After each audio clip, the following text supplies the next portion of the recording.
Anyway, again, welcome to Straight Science tonight. And I am pleased to bring everybody in the region and beyond, some no strangers to NOAA, Peter Boveng and Michael Cameron. They are with NOAA Fisheries Polar Ecosystems Program.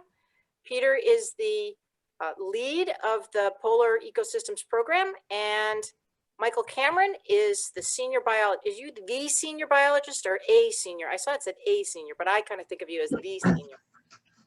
A senior, A but senior, not an age. but he's earned that title. So Peter and Michael Cameron are with NOAA. So that's the agency that has management and research authority over all the seals, whales, and sea lions up here in Alaska. So currently they're in Seattle, and they're going to talk to us tonight. And it's a tag team. There's actually, it looks like there's two presentations here. Peter will be talking about body conditions of seals. Is that right, Peter? And Michael, you'll bring it all home with some of the instrumentation work that you guys do. Okay, so with that, we'll have Peter lead us off and Michael will bring us home. With that, take it away, Peter. Thank you so much for coming. Well, thanks, Gay. Good evening, everyone. Thanks for tuning into Straight Science.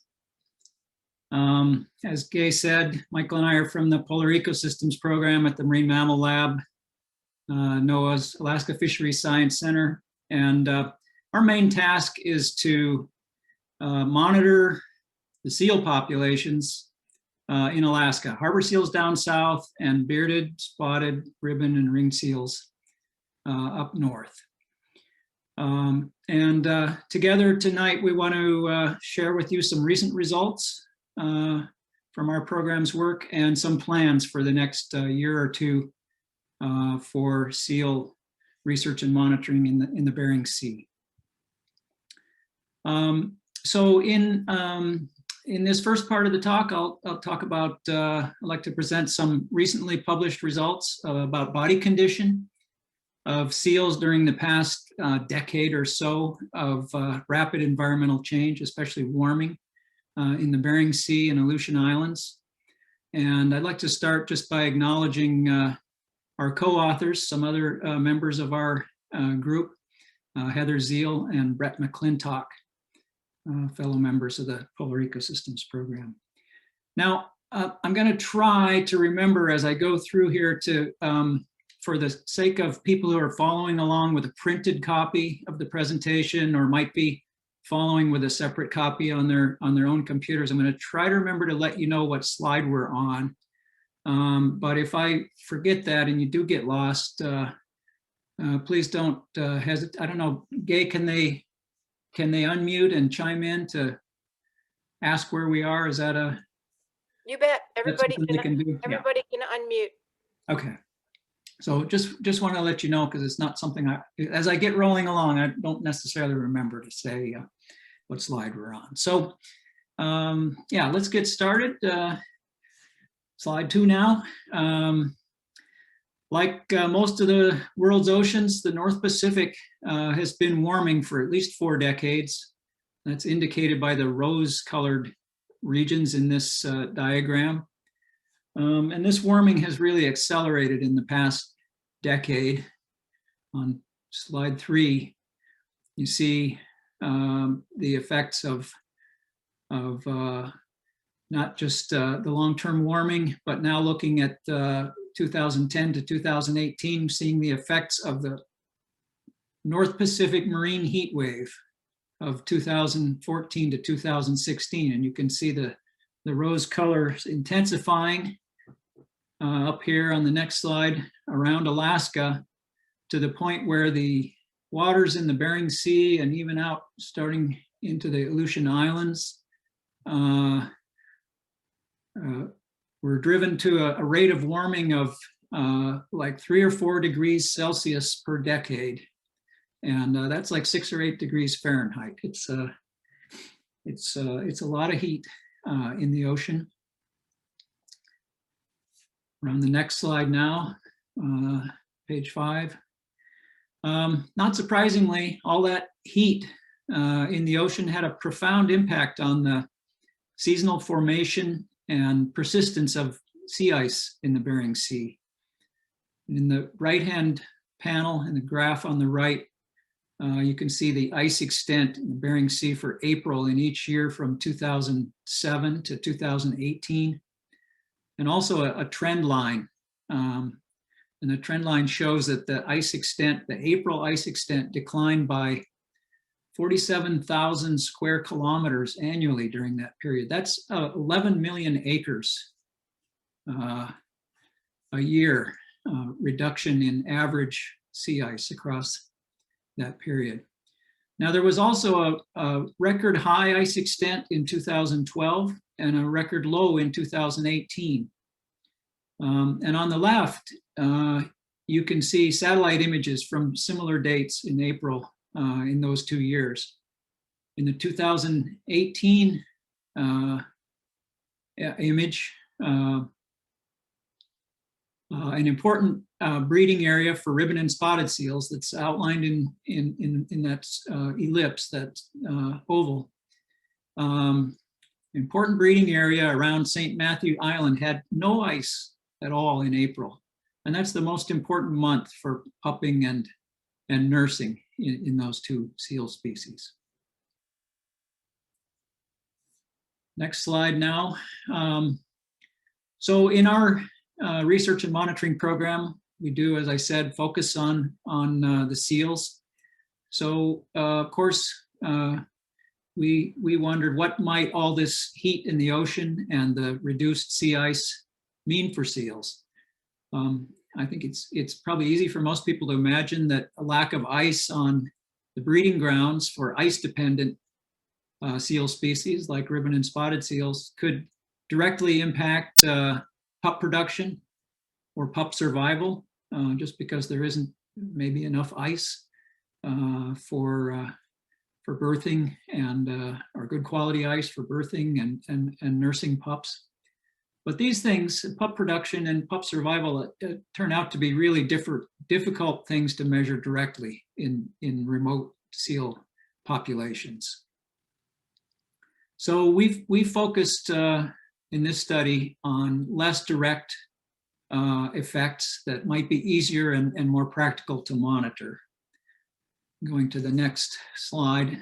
Specifically, we were interested in whether there's evidence for broad ecosystem effects, for example, on the seal's prey communities that could impact these predators that feed near the top of the food web. So we're thinking here of broad scale ecosystem things, so not just of the ice seals, the ribbon and spotted seals, but also harbor seals in the Aleutians as well. So that became our primary research question for this study. Are there trends in body condition of ribbon and spotted seals in the Bering Sea and harbor seals in the Aleutian Islands that might reflect ecosystem changes like impacts on seals' prey during recent rapid environmental change? Next slide, on slide 9 now. To investigate this, we used data from seals that we had measured and weighed during a series of satellite tagging expeditions in the Bering Sea and Aleutian Islands from 2007 to 2018. And in the map on the left, you can see the sampling locations for spotted seals as crosses, ribbon seals as gray circles, and harbor seals in the Aleutians as black triangles. One thing to note is that the long-term median ice edge for April is shown here as this line that runs right through the area where we sampled the ribbon seals and most of the spotted seals. But in 2018, when we were out there, the April ice edge was way up here by St. Lawrence Island. And in that year, so that's hundreds of miles to the northeast. In that year, we basically found no ribbon seals, and only spotted seals were sampled in that year.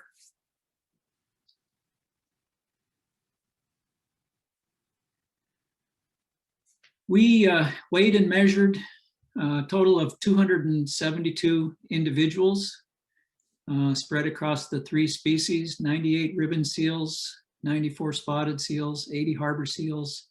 And you can see on this table the distribution across the 2 sexes, males and females, and 3 age classes, adults, subadults, and pups. We used a very simple indicator for body condition, which was the mass, or in other words, the weight of the seal divided by its length. So you can think of it as just so how heavy is a seal for its length.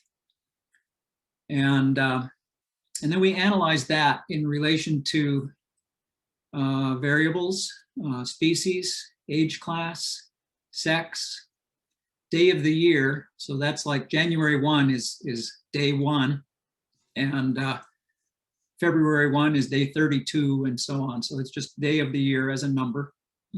And then also year and year squared as variables. We didn't really end up finding anything interesting with year squared. So it was basically species, age class, sex, day, and year.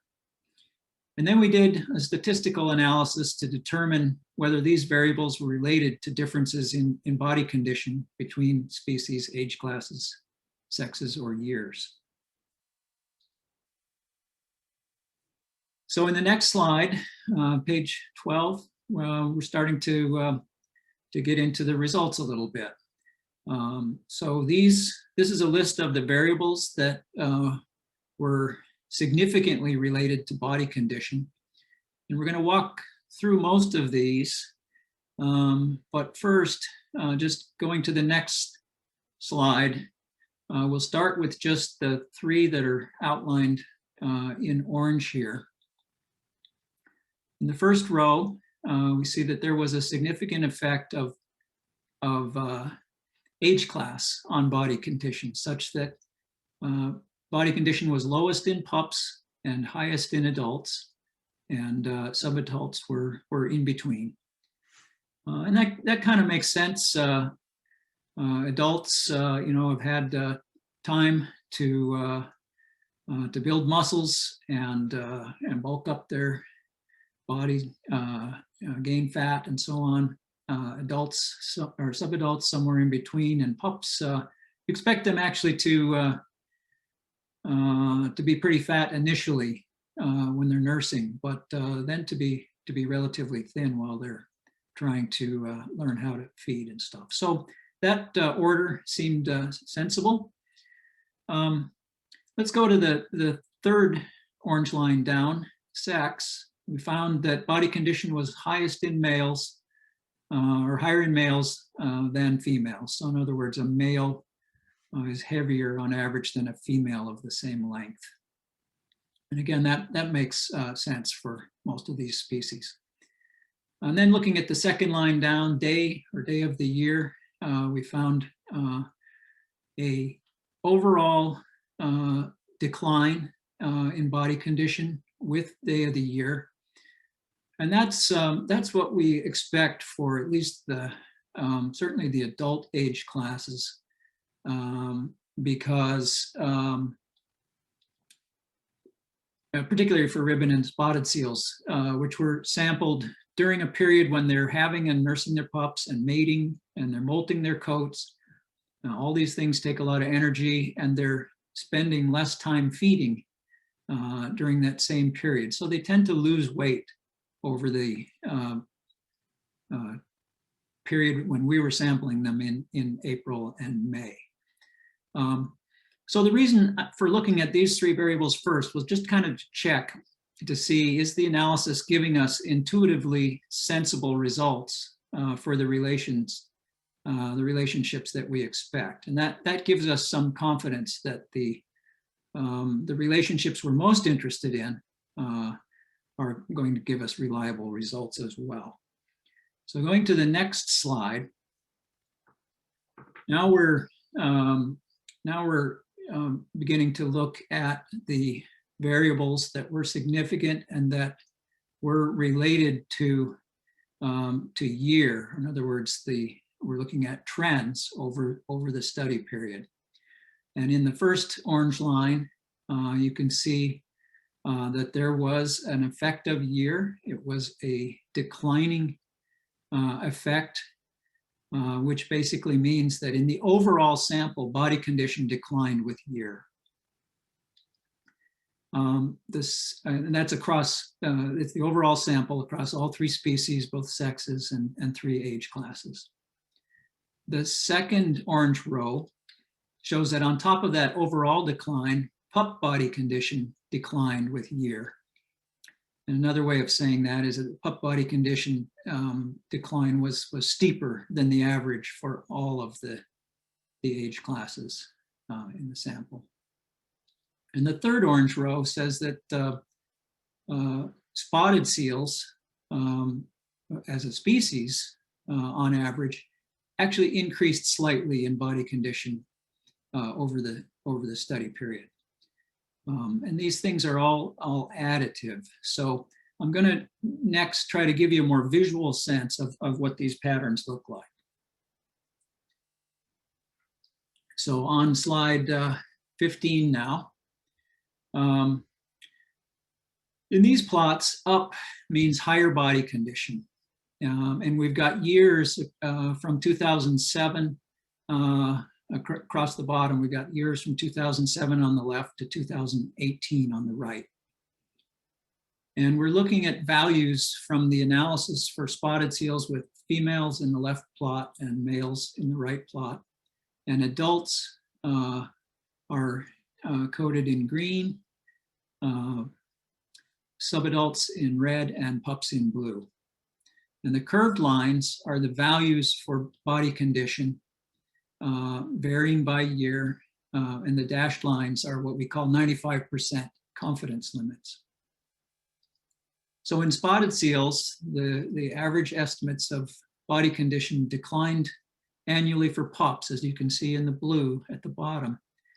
But subadults and adults were relatively stable or even slightly increasing. And again, this is the result of those model terms that we looked at in the table that added together produce what you see in the plots.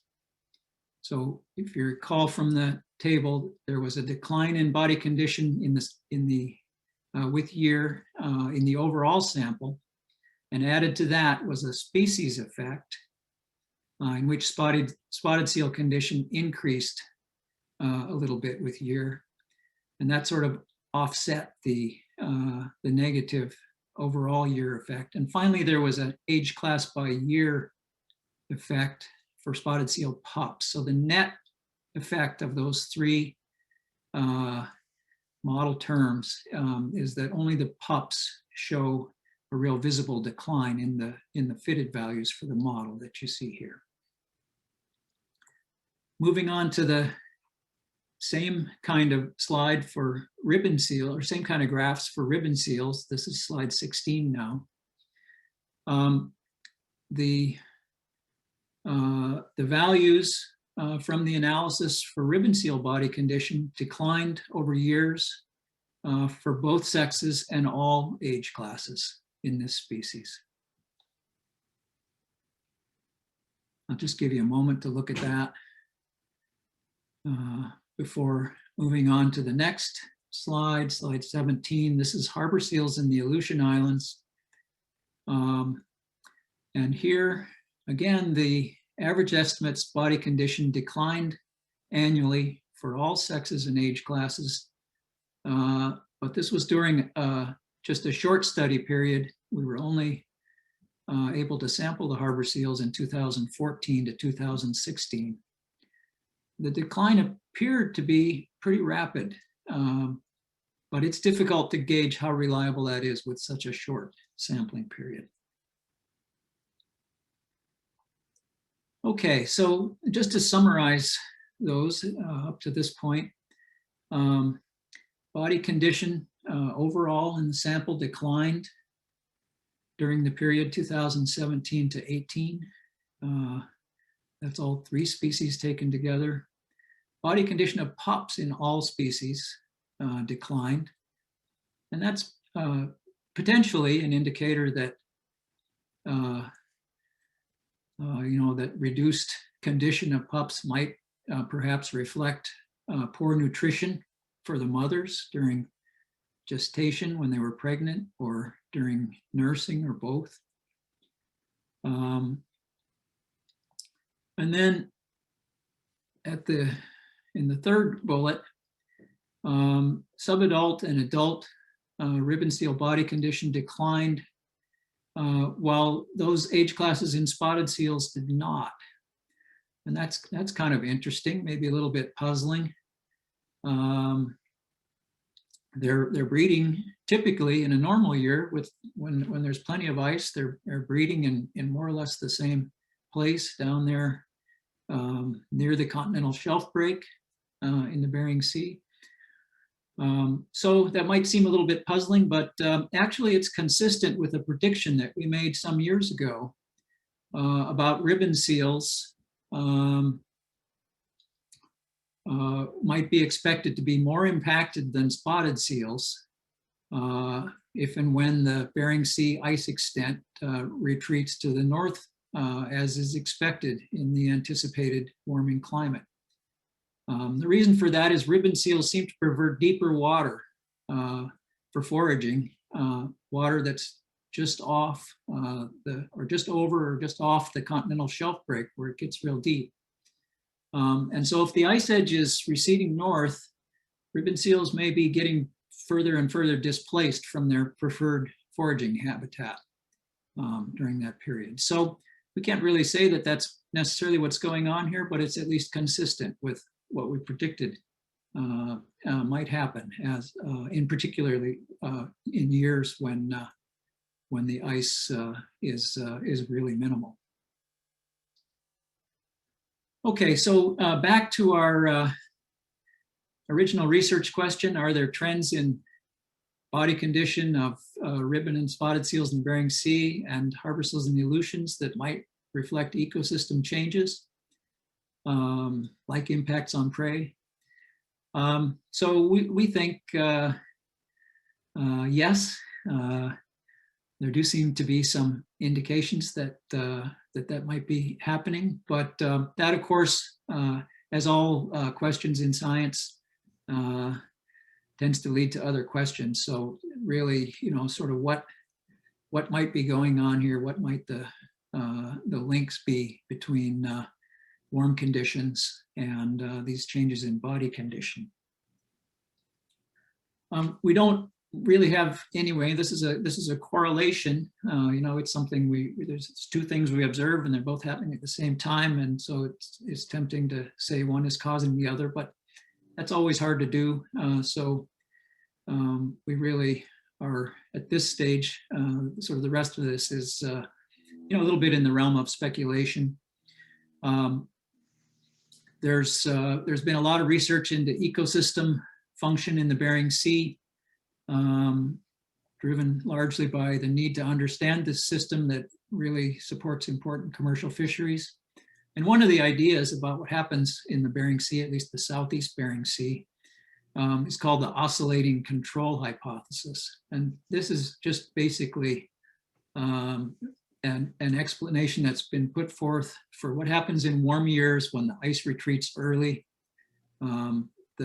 The little plants and the little animals that eat the phytoplankton tend to be less nutritious when that happens, and so the small forage fish that graze on those zooplankton are limited, and that it's been proposed, can impact things like fish-eating seabirds and seals and so on. So George Hunt, who with co-authors put this idea forward, actually predicted that seals would do well in cold years and less well in warm years.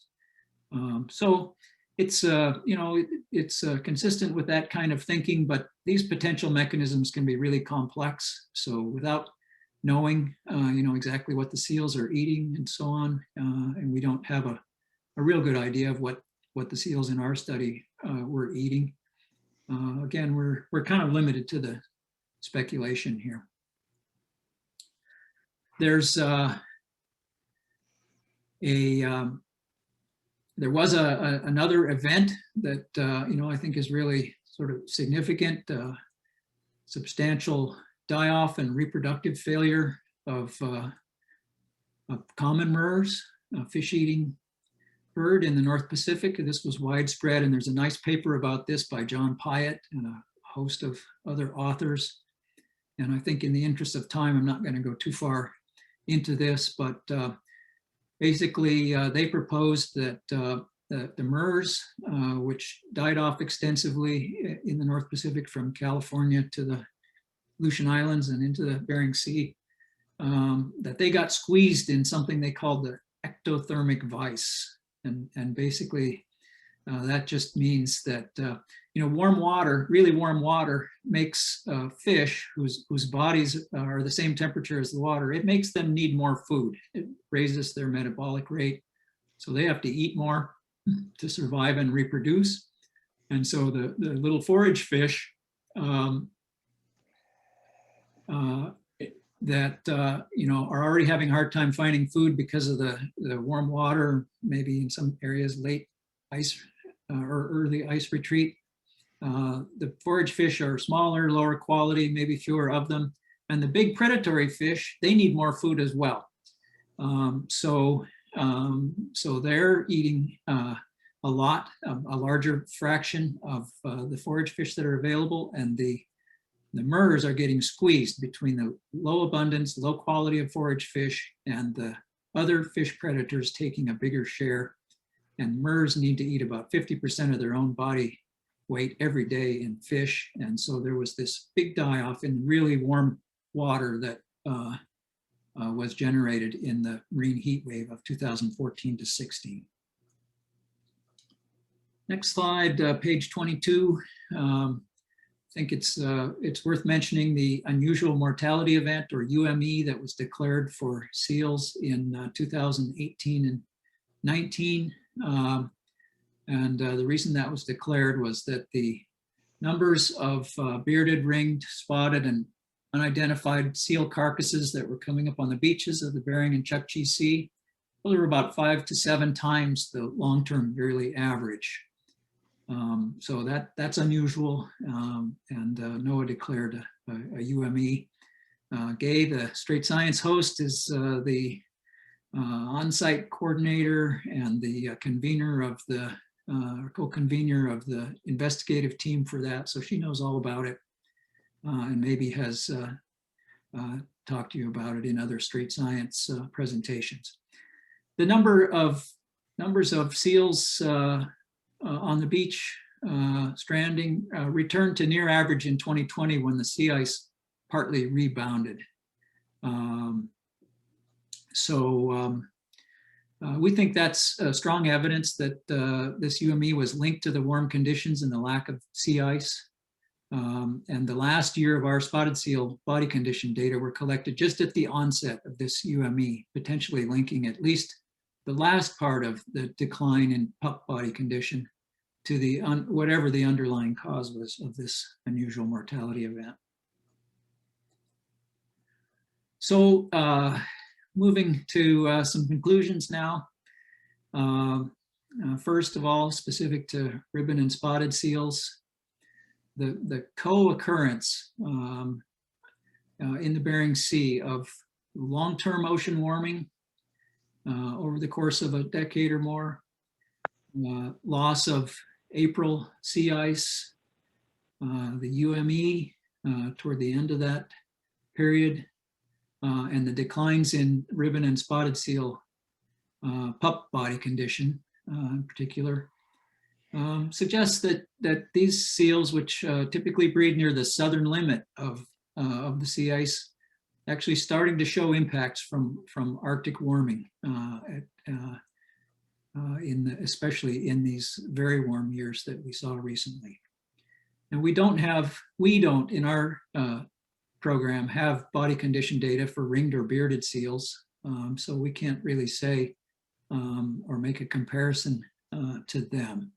But ribbon and spotted seals, which tend to breed, they're the most southerly breeders in the 4 ice-associated seals we have in Alaska, they do seem to be showing some effects.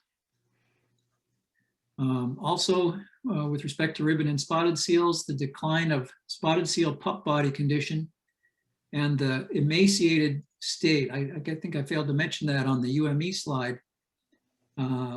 The seals that were found on the beach, many of them were young and many of them were skinny and emaciated. So the decline in the pup body condition that we measured in spotted seals and the emaciated state of seals that were reported in the UME, I think suggests a food-related cause, but it also could include effects from lack of adequate ice on the preferred breeding grounds for pups to nurse and rest. Next slide, this is slide 25, conclusions about harbor seals in the Aleutian Islands. That decline in harbor seal body condition occurred during a broad North Pacific marine heat wave right in the middle of it. And that perturbed forage fish and caused seabird reproductive failure and die-offs from the California to the Aleutians and the Bering Sea. So I think it's noteworthy that those were coincident. And finally, a sort of general conclusion. These seals are generalist predators and they're long-lived. And when you think about animals like that,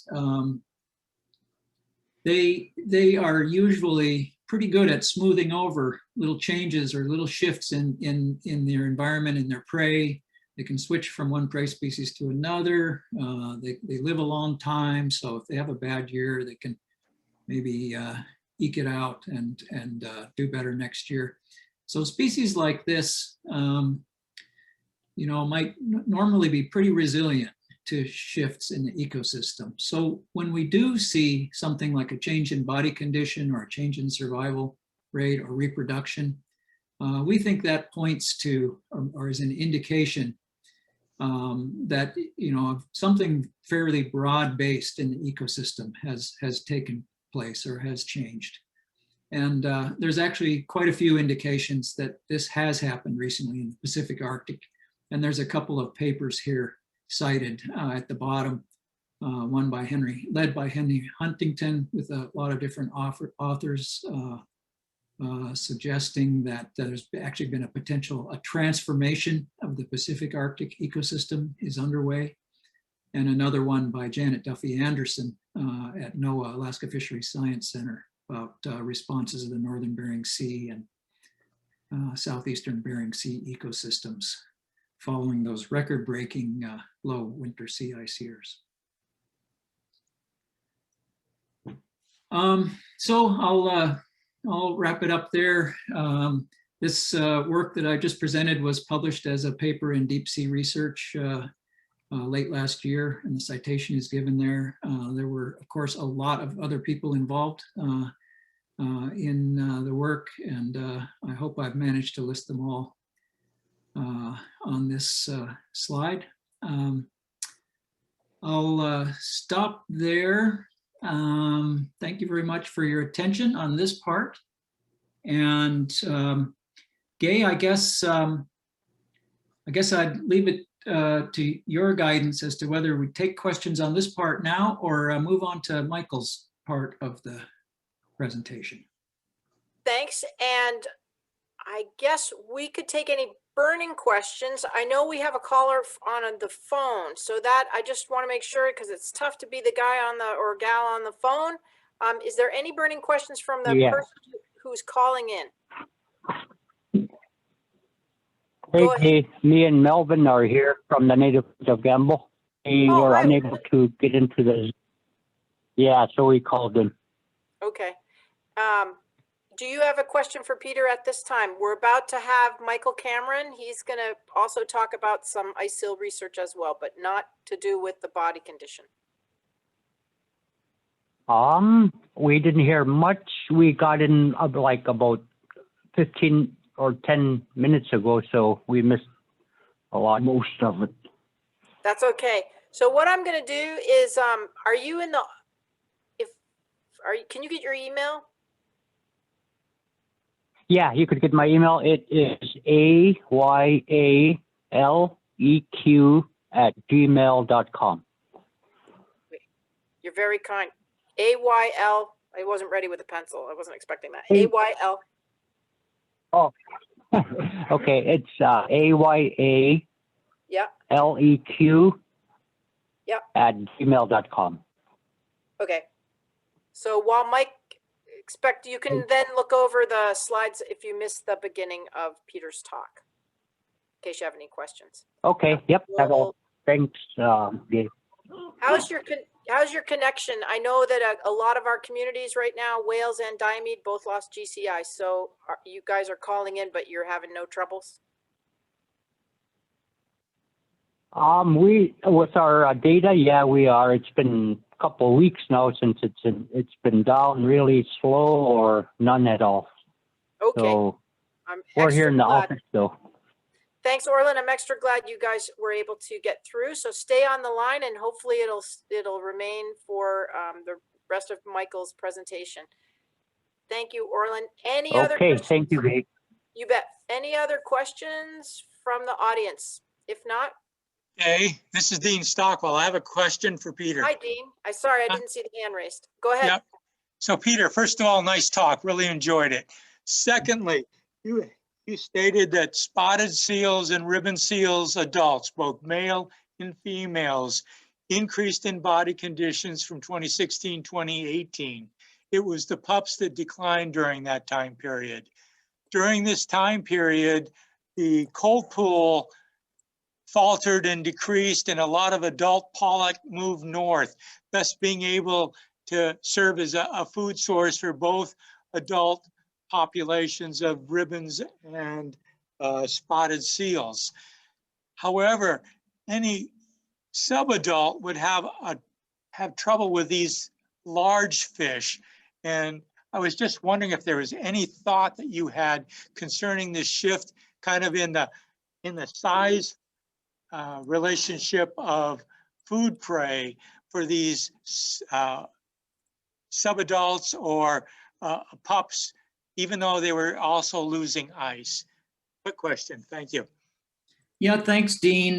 There's a lot of possibilities, and unfortunately, as I said, it's all kind of in the realm of speculation. It's I'm actually hoping to do some more thinking about it. The subadults and adults in ribbon seals did decline in body condition. But spotted seals, subadults and adults didn't decline. They more or less stayed stable or even increased a little bit. So it's pretty puzzling. We don't really know where the ribbon seals went in 2018, which is the last year we were out there. We don't think they moved up with the ice into the northeastern Bering Sea. There were spotted seals there, but we almost saw no ribbon seals. And usually we see, in a typical year with more extensive ice, we see, more or less similar numbers between the two species. So it was a very strange time. And as you mentioned, big changes in distributions of fish, large fish, Pacific cod, pollock, but pretty hard for us at this point to pin it down much more than that. We were very disappointed not to get out there in 2020. We had plans to, but because of the pandemic, we're unable to field a cruise last year, and we don't normally get the ship in odd numbered years, so we're not out there this year either. But looking forward to finding out more, and Michael is going to tell us about plans for trying to do that over the next couple of years. Thanks, Peter.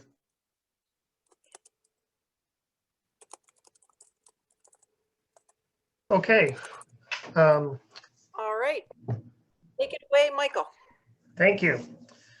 First, I'd like to thank you for the opportunity to talk to everybody today and talk about some of the current and future work that our program is planning to conduct in the year 2021, this year, and in 2022.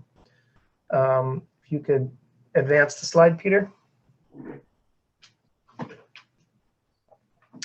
So the first project that I'm going to be talking to you about today is basically follows very similarly to what the topic that Peter was just talking about, monitoring seal body condition using unmanned aircraft, or the acronym UAS. Last year, NOAA had an internal funding opportunity with the goal of finding ways to integrate and develop the use of unmanned aircraft into all of NOAA's various missions. We worked together with other researchers, including Nicole Reichmuth and Nicole Tomitz, who's actually on the call today, from the University of Santa Cruz and the University of San Francisco, to develop a program, a project, for which we might be able to increase our sample size for being able to estimate body condition, monitor the body condition of seals. And we're proposing to use unmanned aircraft as part of that proposal. Our justifications for the work were basically related to the research that Peter just mentioned. We've recognized that there was some recent warming in the Pacific Arctic, and loss of sea ice had the potential to impact the body condition of some seals, particularly the younger seals. As Peter mentioned, our sample sizes for that study were low. We still were able to identify changes, but our sample sizes were low, and we prefer more data in order to make better inferences. However, the usual way of being able to collect these data, as Peter mentioned, was actually going out to the ice edge, capturing seals, weighing and measuring them. And that's very expensive and challenging to do. So we were hoping to be able to piggyback on some of the work that was already planning to be done by being able, we're already out there at the ice edge, conducting these capture and tagging projects. And at the same time, while that's happening, we have the opportunity to potentially launch an unmanned aircraft up in the air to take photographs, essentially, of the seals that are hauling out on the ice. The hope then is that we can take measurements from these photographs in order to estimate body condition. While it may not be as good as being able to actually weigh the animal, have the animal in hand and weigh them, by being able to have lots of samples, hundreds of different photographs of seals during this time, we think the increased sample size will be able to also help us and develop our estimates of changes in body condition. So we're hoping that by using unmanned aircraft, we can sort of we can combine the work that we're already doing to greatly increase our sample size. It's also worth mentioning that we're not the only group that's investigating body condition of seals. Researchers at the Alaska Department of Fish and Game have been collecting samples from the harvest for decades. And the work that we're proposing here, we think is a great complement to that excellent work that they're conducting. One way that it complements it is that the estimates that we're going to be taking are primarily during the pupping season and at the ice edge. And we're also able, therefore, to focus primarily or a lot on particularly young animals. So the harvest focuses often on different locations or times of year and different age classes. So the data that we're able to collect should be able to complement the work that ADF&G has already been conducting. Next slide. So the project that we had, we were envisioning 3 phases. Each phase basically takes place over a different calendar year. In the first phase, which we've already completed, that was in 2021, It was mostly just conducting research and figuring out the proper platforms, the proper equipment that we're going to be using, and some of the methodology. We've identified the specific models of unmanned aircraft we're going to be using. So in 2021, later this year, we're going to be putting those aircraft through the tests, making sure that they can collect the types of data that we are hoping that they can collect. We won't be going into the field specifically. That is, we won't be going to the Bering Sea. We won't be going to the ice in 2021. But we will be taking these unmanned aircraft to a few different captive care facilities or aquaria in the United States. The first is the Long Marine Lab, part of University of California at Santa Cruz, and the other captive care facility is the Alaska Sea Life Center in Seward, Alaska. Both of these facilities actually have ice-associated seals and harbor seals that we can use to conduct various tests by flying these unmanned aircraft over these captive animals. This has the advantage because these animals are trained and are used to having being put into different positions, being used to being weighed and measured. And this being able to measure the same individuals over time, over a number of months, with the potential for changes in their own body condition, we'll be able to identify how well we can estimate body condition and changes over time. So this first year, 2021, we're primarily going to be working to develop some of our base models to help us interpret the data that we plan to collect next year. So in 2022, as Peter mentioned, every even year, we've been fortunate enough to be able to conduct a research expedition to the southern edge of the Bering Sea sea ice in the spring, at the time when ice-associated seals are hauling out, giving birth to and whelping and weaning their pups. We'll be out there again in 2022, and it's at this point that we plan to be launching these unmanned aircraft during our other research projects we'll be conducting to capture more images of seals. Those images, again, will be analyzed. We'll be taking strict measurements from them and being able to use those measurements to help us estimate body condition. Body condition then will be put into a model to see if we can identify if there have been any changes. So long term, we hope to be able to continue this work every time that we go out into the field, whether we're working at the ice edge or whether we're working out of communities or along the Aleutian chain. Also, you may remember that our program has been conducting large-scale manned aerial surveys of the Bering and Chukchi seas already. And those surveys have resulted in tens of thousands of images of seals. The resolution of those images isn't quite what we're expecting for the unmanned aircraft. But again, with economies of scale, we hope that by having lots of different samples, we may be able to begin to develop a body condition statistic from those images as well. So we're hoping to be able to leverage all of this together to sort of inform all of our work. So just to be clear, in 2021, we will not be conducting work specifically in the Bering Sea or at the ice edge. We'll just be working at aquaria or captive care facilities. But in 2022, we do intend to mount a research expedition to the Bering Sea sea ice. Next slide, please.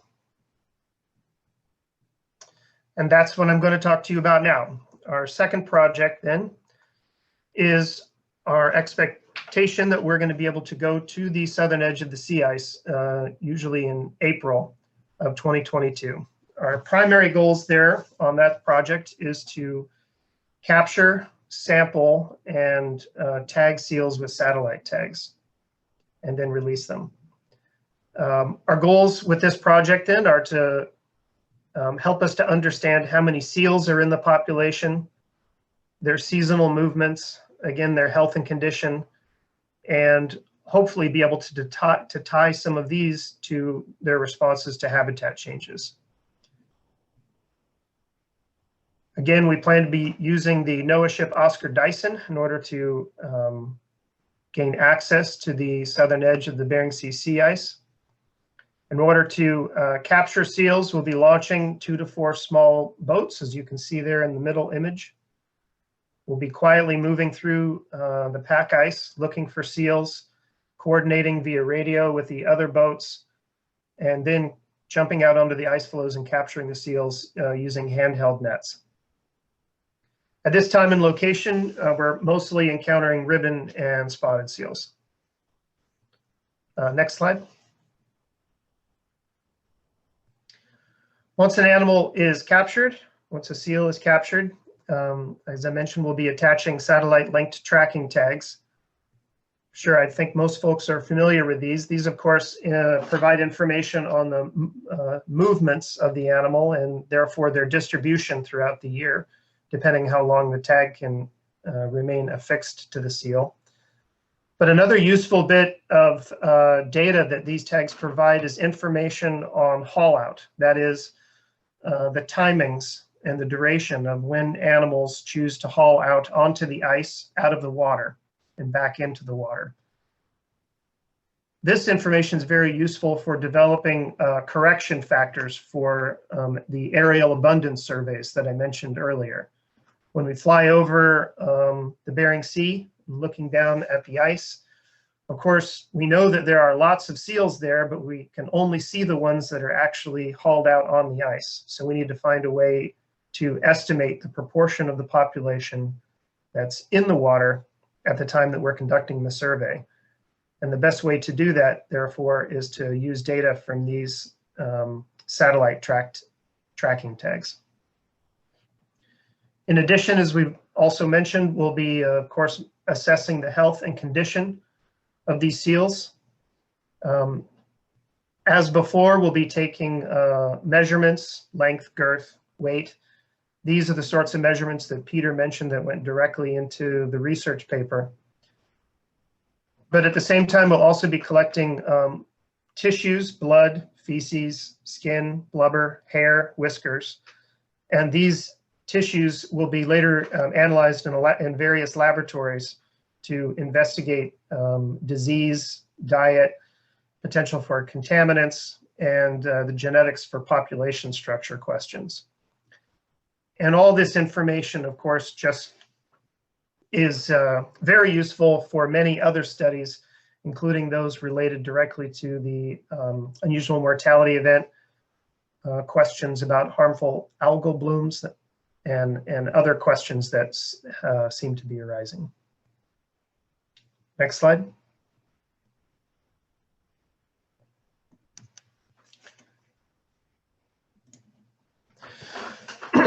So the indications then are that these seals are responding to some of the recent dramatic changes in the Bering Seas, and therefore we think it's more important than ever to be able to get out there and monitor these animals.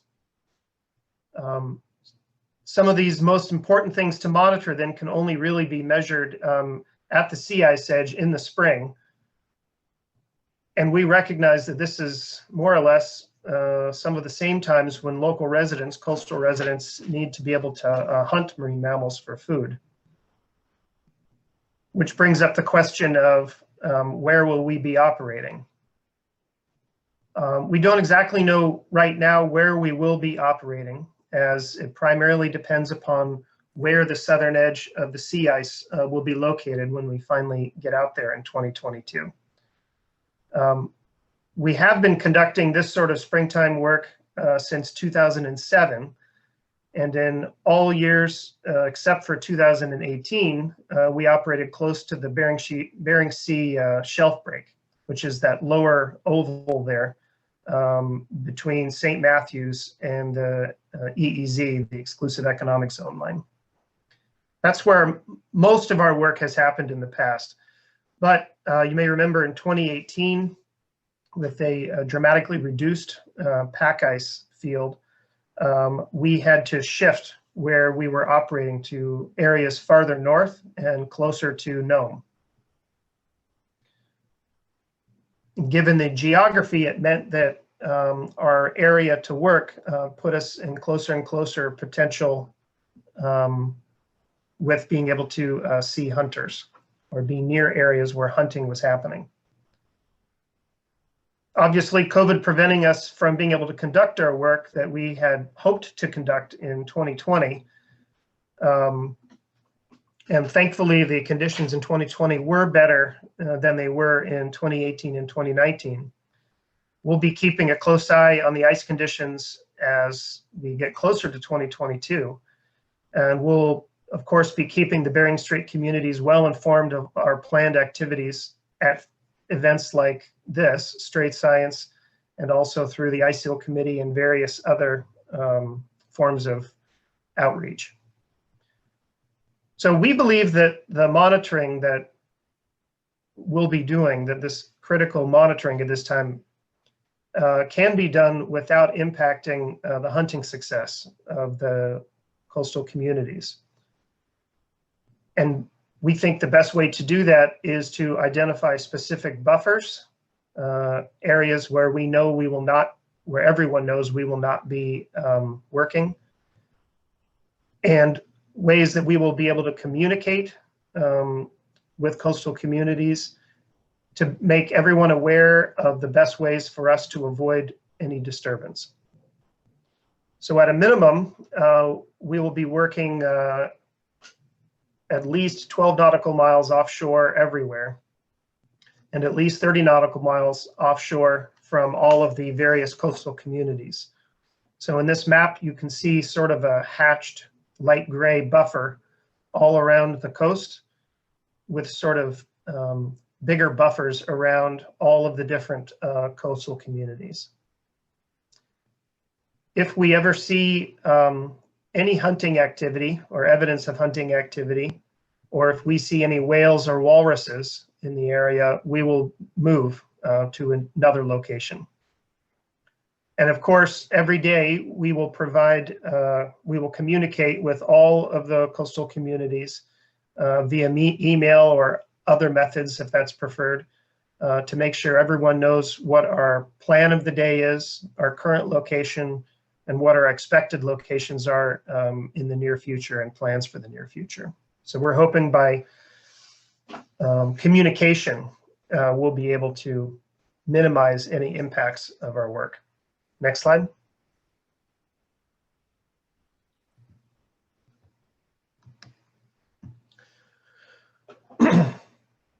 So again, these two images on the left just sort of show how changes in sea ice could potentially impact how and where we'll be working. We can only conduct our work in the pack ice or at the marginal ice zone. So in years with particularly low ice, it becomes more critical to have more and more communication and more information. One piece of information that we have access to is daily high-resolution satellite images. These images on the left-hand side sort of give you an example of the types of images that we get daily access to through the NOAA Sea Ice Center. You may be familiar with the false color image on the top there, the blue showing ice concentration or presence of ice.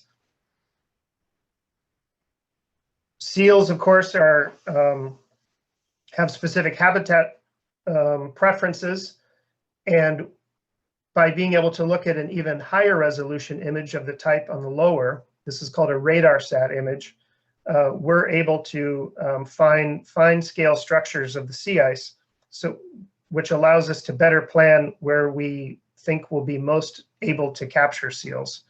By being able to have this fine scale ice data, we're able to better pinpoint our location on where we plan to work in any day.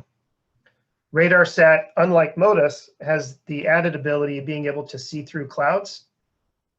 And so where You'll see in the top image there, there's a cloud cover going over St. Lawrence, but that cloud cover is invisible on the lower image as we can see through the clouds and see the finer scale of the sea ice. We'll be assessing these ice conditions daily using these high-resolution satellite images to help us better plan where we think we're going to be most successful. Of course, we'll be if we see any hunters or walrus or whales, we'll be moving again. And again, we'll be providing all the communities these daily email updates together with these sea ice maps that you're seeing right now. So we'll also be providing this sort of higher resolution imagery when and where it's available. Should be made clear that we do not want to disturb seals. Our capturing process requires dead quiet. We're moving incredibly slow through the ice in order to be able to sneak up on a sleeping seal. If we disturb the animal, then the animal goes in the water before we have the opportunity of capturing it, and that directly impacts our work. Also, specifically, the Oscar Dyson, the ship that we're using, is designed to be acoustically quiet. It's considered one of the most quiet surface ships because it was designed specifically for fishing and to not disturb research-related fishing, so as not to disturb fish while trying to capture it. In addition, the ship does not like working through ice too much, as you can imagine, although it will push through tiny, small flows and move through thin strands of ice. It is not an icebreaker. We will not be going deep into the ice. We prefer to stay right at the very edge of the pack, which allows us to move around more easily. And then finally, we have been in discussions with AVCP and COERIC about having a participant, specifically a experienced seal hunter that will be joining us on the 2022 expedition. And we hope that by having this community representative, we'll also be able to well, benefit from each one's of our knowledge, but also better understand the sorts of things that a hunter believes could be disturbing animals, so that we can, again, do whatever we can to not disturb them. And I think that's the last slide.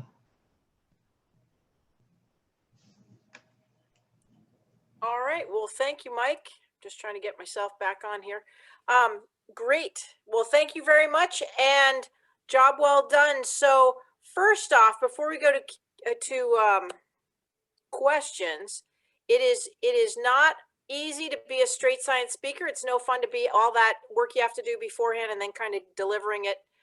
So it's always nice to show some love to Peter and Michael in the chat box. If you enjoyed their presentation, and we'll get to questions because you do have some questions that have come in, gentlemen, but give them some love there. So the first, there's a question from the feces and blood samples. So this sounds like it's for you, Mike. From the feces and blood samples when you're sampling the live seals, what types of tests are you running? PSP, domoic acid, or any antigens for these toxins or disease?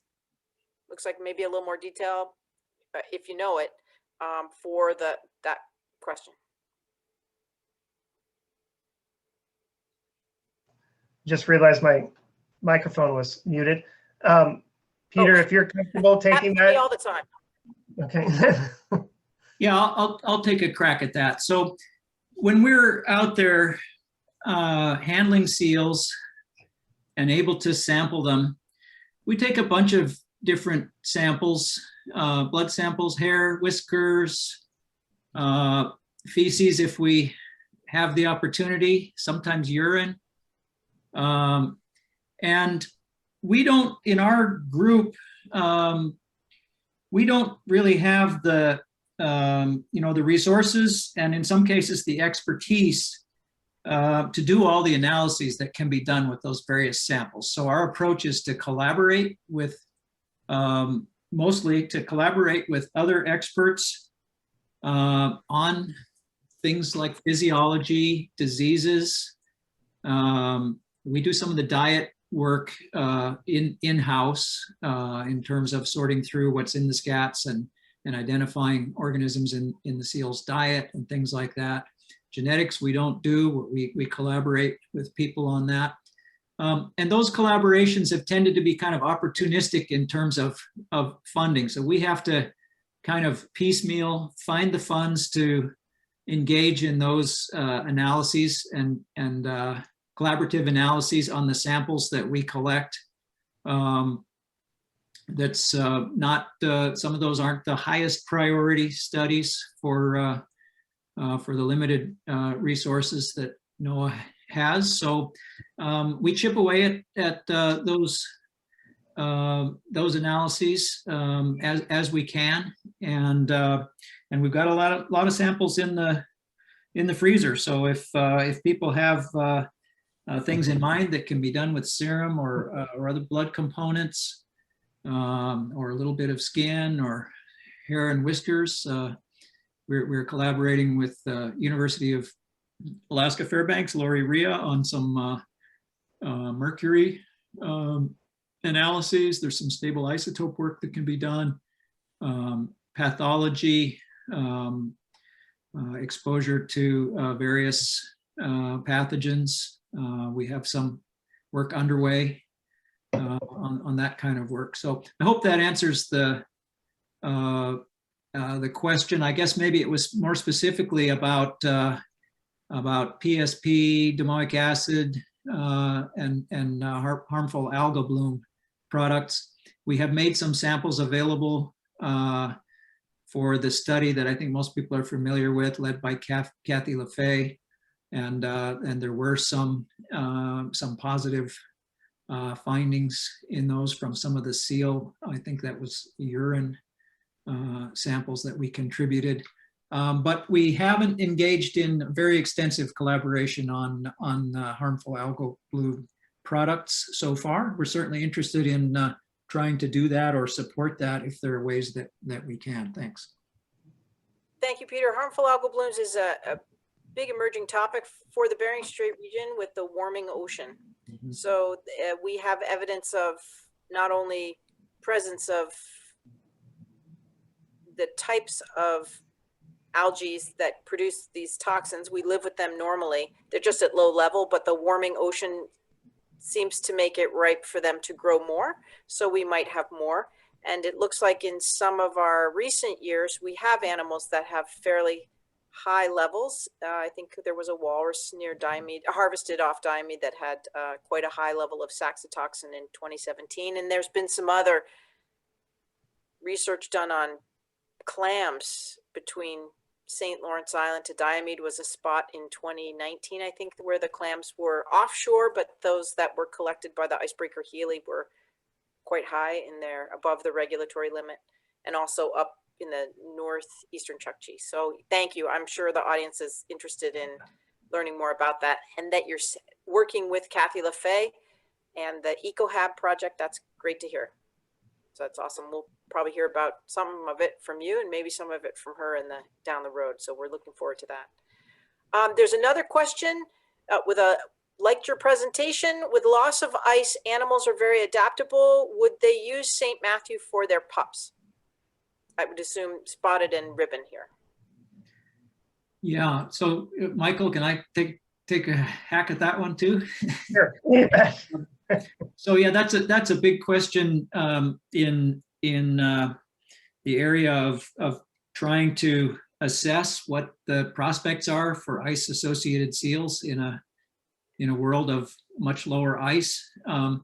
We have speculated that spotted seals are the best positioned, sort of evolutionarily or behaviorally, to move some breeding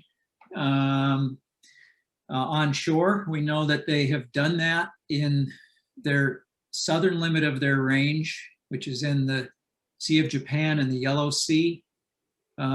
there's spotted seals in a few places that have, they're breeding on shore now rather than on ice. The problem for seals in general about breeding on shore is that their young are really vulnerable to predation. So successfully breeding on shore, so, enough breeding to sustain a population means probably finding places on shore with low enough predation to make sure that enough pups survive. And maybe St. Matthew is something like that.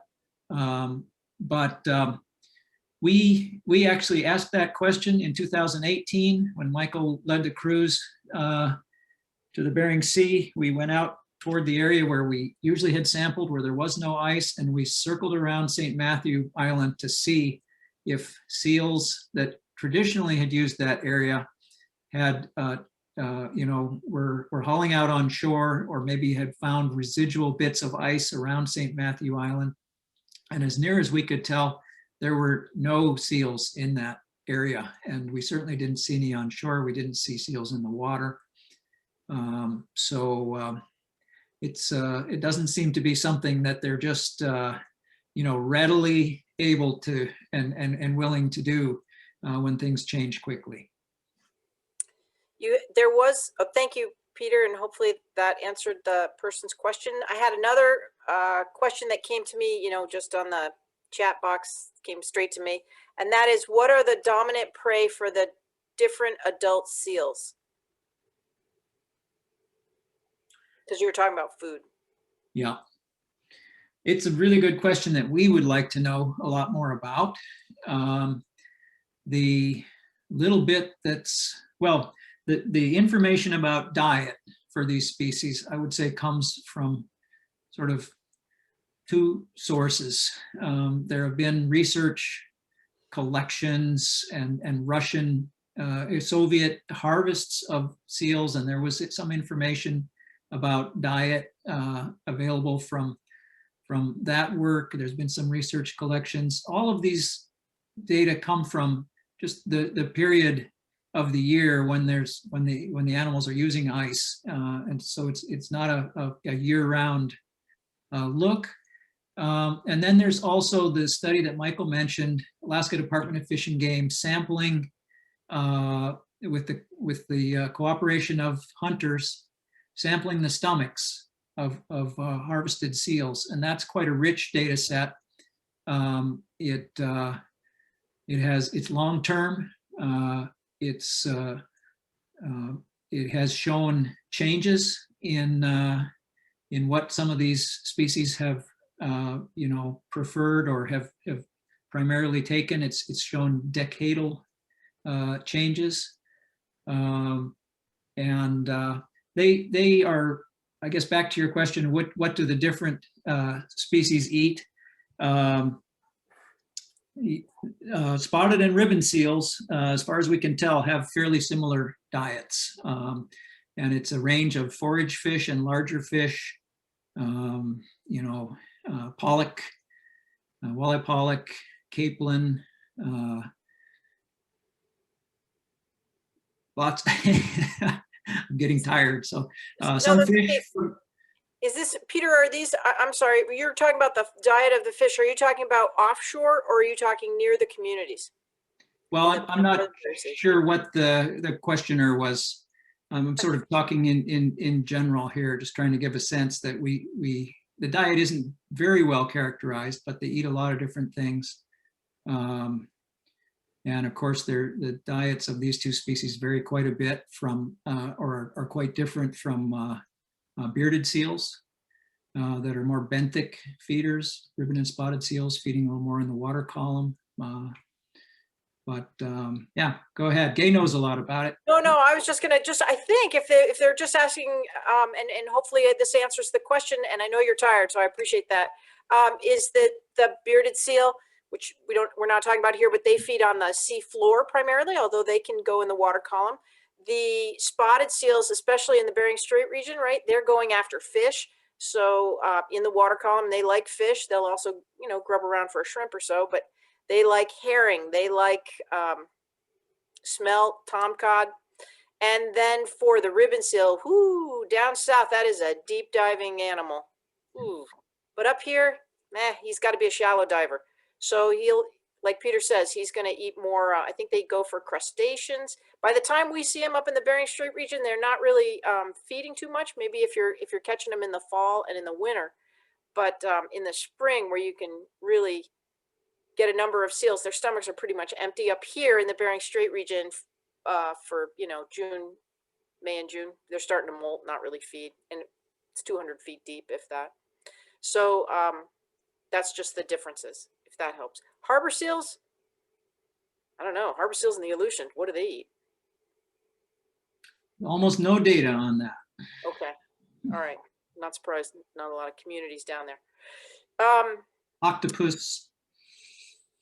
And so my only question is, it sounds like we've got, you know, your data is a little bit mostly collected in years past, not so in the last 2 or 3, although I did see 2018 on there. And we've had this massive shift of ecosystem while thanks to Lyle Britt and NOAA Race Division, they've done the bottom trawl survey, and the thermal barrier that separates the north and south have come down, and you know, it's Crazyville up here as far as fish. Why do you think spotted seals are doing better than ribbon seals? It sounds like, did I have that right? That the line went up for spotted seals. Everybody but a pup, subadults and adults. And I'm thinking they're doing well, but the pups aren't. I'm thinking a pup, wouldn't it be nursing? And I'm just wondering if why do you think that the results showed subadults and adults doing okay? Yeah, it's a good question. I mean, that, I suppose the simplest explanation for why pups might have done poorly, especially in the extreme warm years, while older animals seem to be doing okay, is maybe that's a signal that what was causing problems for pups was just poor availability of ice in the areas where the mothers wanted to be feeding, and they maybe had to spend a lot more time moving around finding the ice to have their pups and nurse their pups, and things were melting fast. So maybe it's more of a, for the pups, spotted seal pups, maybe it's more of a thing of just you know, really poor habitat for being born and being nursed, rather than a food thing. So that's one possibility. And like I said, we predicted that spotted seals would be less impacted than ribbon seals by a receding ice edge, because spotted seals feed entirely on the shelf in the relatively shallow waters. And as the Bering Sea ice edge moves north, it's going to be on the shelf. It's not going to be displacing them into a type of habitat that they're not used to. Any question from audience member? There's one more in the chat box, but I think we're probably, it's an hour difference down there in Seattle, so we appreciate you gentlemen staying on the line. Any other questions from the audience? And I don't think we have anyone on the telephone anymore. So the last question would be, any estimate on when we can expect new population estimates for any of the seal species? Did Gay put you up to that question? No, I don't know who Marilyn is, but it's a very good question. It is a good question. It's something we've been working hard on, but it's taken a long time from our surveys. We're actually really close now to getting a paper together on our Chukchi Sea surveys from 2016. Those will be estimates for bearded and ringed seals in the Chukchi Sea. I think those will be out first, and then and I expect that to be this year, and follow up as soon as we can with the results for the Bering Sea from actually earlier surveys. All right, thank you. And know that in this region, we've just gone through a series of meetings regarding the critical habitat designation and public comment. So we've had a lot of questions about seals brought to us, and people asking for input. So I know that's that's probably a lot of maybe where that question comes from. So No, we're talking about seals. We talk about seals all the time up here. Good. It's You brilliant. should. Yeah. So, thank you, gentlemen. There's some love for you. Again, thank you for the audience for sticking with it. This was a longer Straight Science, but a really great topic and good speakers. You're getting some hand clapping there. It's always good to put comments in for Peter or Michael Cameron so they can, you know, it's always nice, you know. And thank you so much. So with that, the next Straight Science, this is a shameless plug. The next Straight Science will be on Wednesday, the 24th. We have a bit of a rabies issue going on in Nome currently. And also, if anyone's on the phone from St. Lawrence, or still on from St. Lawrence Island, they also have had a little bit of an outbreak. Not so surprising, you know, it's not a big deal in our smaller communities to know about rabid foxes. But out here in Nome, we've got a lot more people, and it's a bigger issue right now, involving a lot of pets, actually. So there'll be a Straight Science with Kimberly Beckman with ADF&G. She's going to be given a sort of a little update on where we are with rabies and also how to protect your pets and things like that. So we're looking forward to that. The only one we have right now in the docket, I'll go one further, is April 1st. So March 24th and April 1st is Catherine Burchak. She's going to talk about, it's actually going to be really interesting. She's going to talk about a series of acoustic microphones that are here in the Bering Strait, as well as up into the Chukchi and down into the Bering Strait. And she's listening for animal noises. So whales, seals, all of it. It's going to be interesting what she's found out over the years. So that's what we have. Thank you so much for joining, and we'll see you Wednesday.